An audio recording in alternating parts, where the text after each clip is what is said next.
There was a video this week from the -3 podcast where we had a little bit of a fantasy football, debate. It looks like Shek got himself into another mess, it seems like, with his teammates, but maybe he didn't. And I feel like as the extra points fantasy football expert, I should be able to weigh in on this. So the scenario is that Paul, the Dutch Mook, needed to win this game to stay in the hunt. He made a trade with Dave that probably where Paul gave up the better players, but he had to give up those players to get players that were not in a bye or injured to win this week.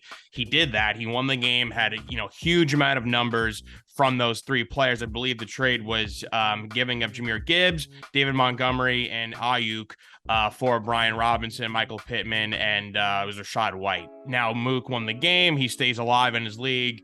And Bill Simmons, who's part of the league, everyone knows Sporty Simmons. He was not a fan of this move and basically cited that teams that are out of contention or below 500 fighting for a playoff spot, if they're too far out, shouldn't be able to make trades. Both teams won their week, correct? Yes.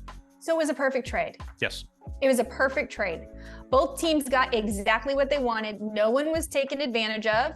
And honestly, I do think that Dave got the better end of this, but also Jahmyr Gibbs and David Montgomery. Cancel her out. They cancel each other out. Yeah. Or if you're starting both of them, then you're dividing the points. There is no problem with this. There is nothing about this. This sounds more like somebody throwing a hissy fit because they're scared. Fantasy football is so unpredictable where the number one team could lose a guy or two and they could drop 5 straight games. And the team that's in the bottom of the barrel could all of a sudden get a guy in the waiver wire who's awesome for 5-6 straight weeks and win all those games. And then your positions flip. So it's too early to call. I'm not a fan of trying to change rules midseason and attack guy for making a trade that he agreed to. So that's where I definitely don't see where Simmons is coming from here.